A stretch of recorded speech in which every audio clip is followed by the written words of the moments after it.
Doodle time.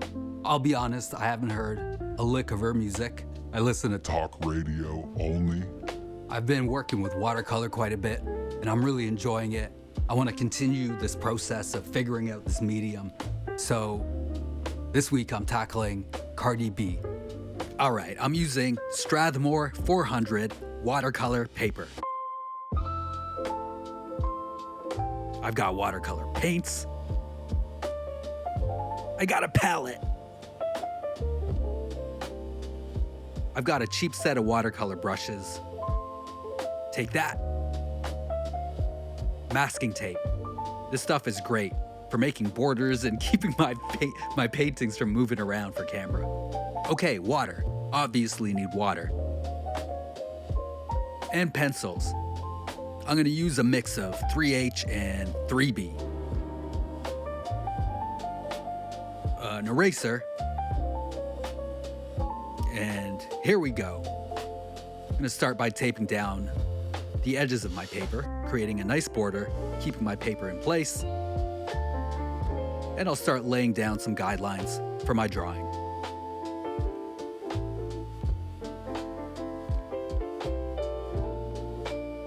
Working with a 3H pencil, I'm gonna lightly lay down lines where I think they go.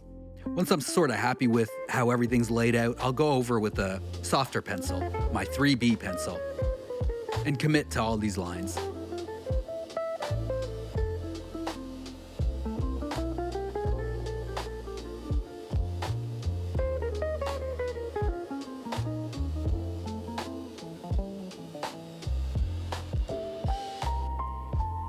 So apart from the features I'm drawing, what I'm gonna lay down also is kind of block down areas where different shades go on one specific piece of the painting. For example, the face.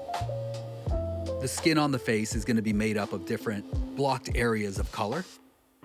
Parts that are getting more light on them, parts that are getting shadows.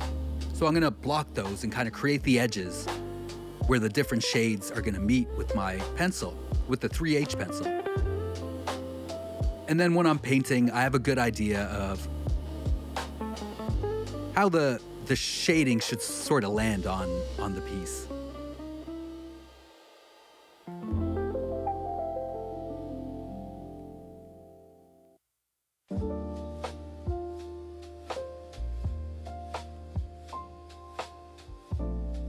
So one thing I'm getting better at with watercolor is working lightly with colors and building up that way.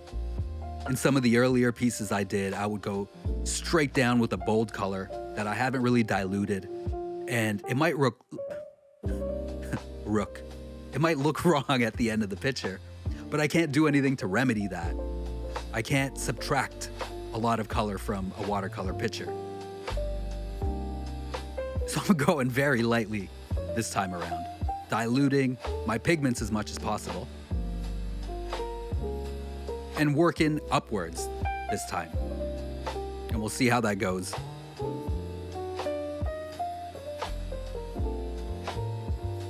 So that being said, I'm laying down kind of flat colors to begin with. The lightest color on any part of the body, the lightest it's gonna be, I'm gonna lay that color down to block that whole area. Then I can go in segments and darken areas as I see fit. For this background, I'm gonna wet the paper completely on everywhere on the paper the background is. And while it's still wet, I'll go over with the color I want, over the wet paper. And let that kind of spread and dilute the color a bit more. What this has done for me by wetting the paper is, because it's such a big area I gotta fill, a lot of times when I've done backgrounds and I haven't pre-wet the area I'm gonna paint, you can see a lot of the brush strokes. So this way, with the parts of the paper really saturated, it'll let me lay down the colors and prevent them from drying before I complete the area.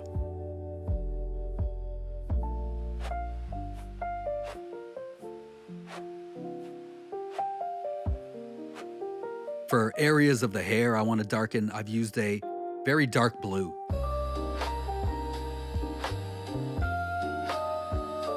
I'm liking how that color's looking, what it looks like against the orange. That was the reason I went with a blue tone or blue hue for the shadow, is it complements the orange, the brownish orange of the skin very well.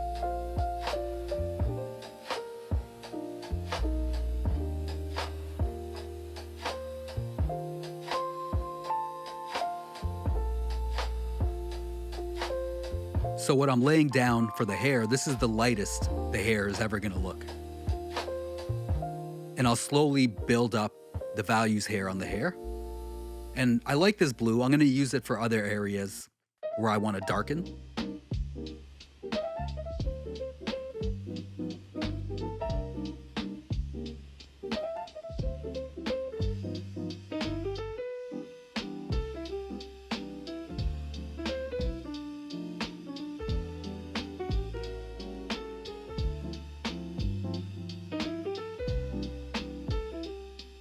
And what's great when I'm using the same color on any area that has orange on it for the skin, the orange and blue will mix together to give the illusion of a black or a dark gray.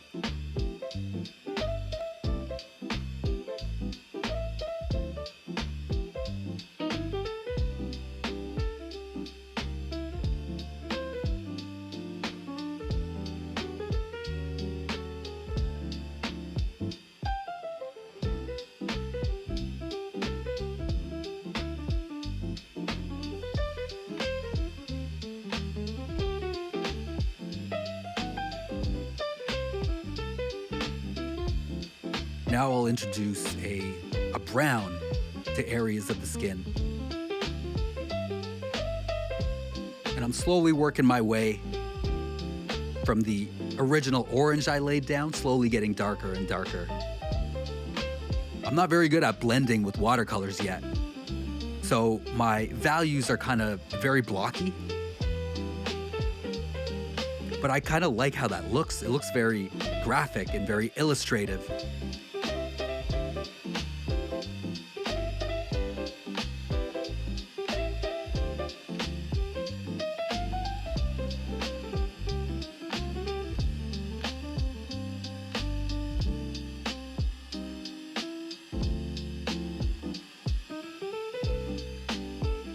Now, this time around when I went over the background again, I didn't pre-wet it. It was a little moist still from before, but more on the drier side, and you can see a lot of the brush strokes that went down on it. So that's one thing I gotta get better at, is kind of figuring that out. I don't feel comfortable re-wetting an area that I've put pigment down on.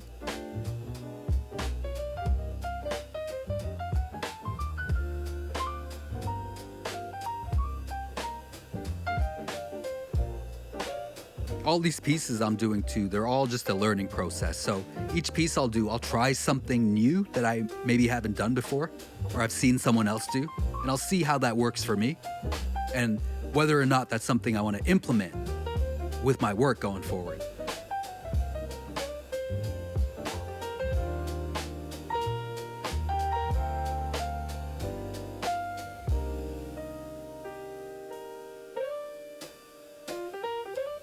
A lot of things I see in other people's work, predominantly watercolor work, they're things that I try out, and if they're technically right, it's something I want to work at getting better at. And some things they might just be creatively right. They're the right choice for that artist to implement, and it makes their work look great, but it doesn't fit within my style.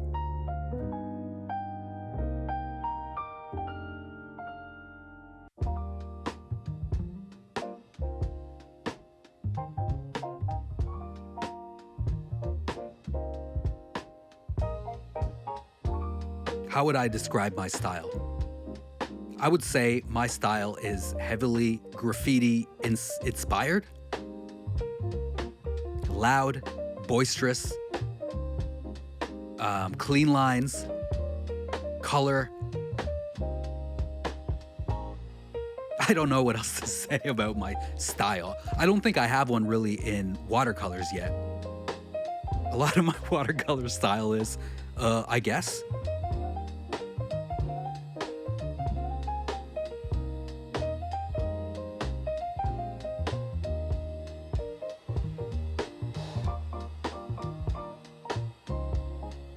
So at this point, I hate how this is looking.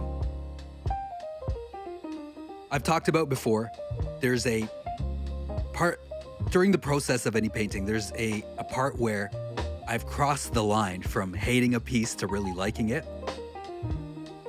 I don't think that happens here until I've really added the lips in and I've gotten their color right. So at this point, I'm still thinking, what the hell am I doing with this? This is so bad. And when I say bad, I think in my head, I had this outcome planned out of what this is supposed to look like. And it's not looking like that idealized version of itself that I've made up.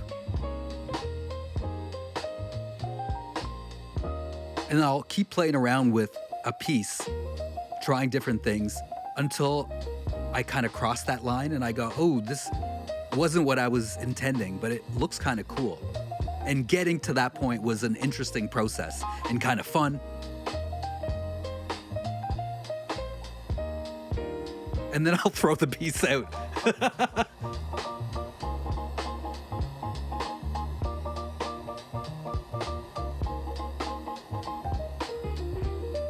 Getting the eyelashes in place and getting the values built up on the eyebrows started to bring this to life. So much of the focus is directed at Cardi B's face in this picture. And I've kind of left that to last to really work on. So for the most part of the process of this, I've been staring at this and not liking how it looks. I think this outline really helps.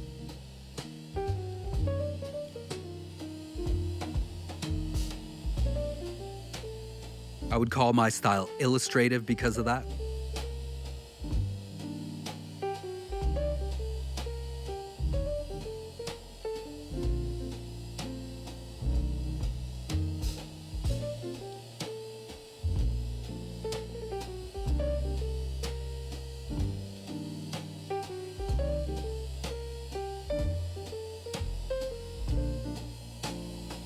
So this is, I was holding off on doing this for a while because I didn't know how to tackle it. So basically, the bottom that Cardi B's wearing is made up of what looks like a whole bunch of gems or jewels or kind of like shiny pieces of mirror. And I didn't know how to tackle that looking at the reference image. So I've just procrastinated until now. And my technique is putting a whole bunch of blotches of different shades down. And it gives the essence of reflective material, leaving a bit of white showing through.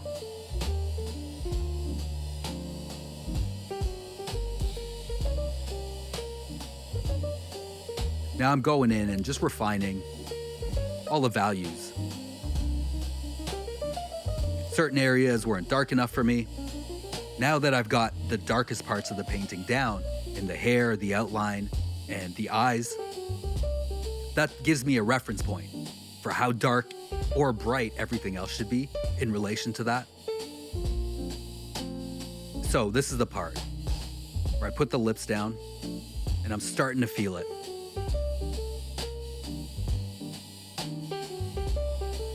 But here, so what I did is the lips were still wet when I went in for the outline and it just messed it up.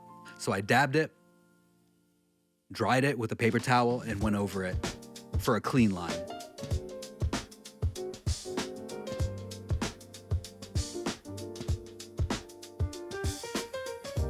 Add some dimension to the hair, some reflections.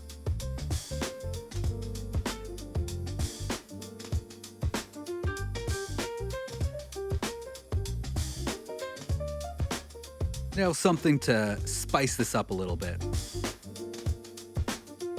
I'm gonna add some aura.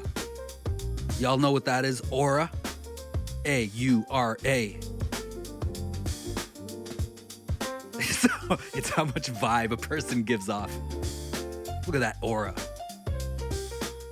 All right, enough aura. Let's take this tape off. Oh my God, the clean line.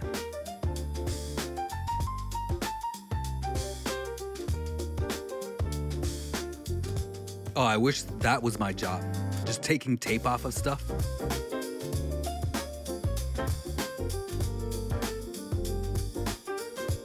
And I'm going real slow with this because I don't think I made the tape too unsticky, or I unstikified the tape. What I do is I put it on my pants and take it off, and put it on and take it off until it loses some of its stickiness. Otherwise, it pulls some of the paper off as you pull it. But here you go. Cardi B,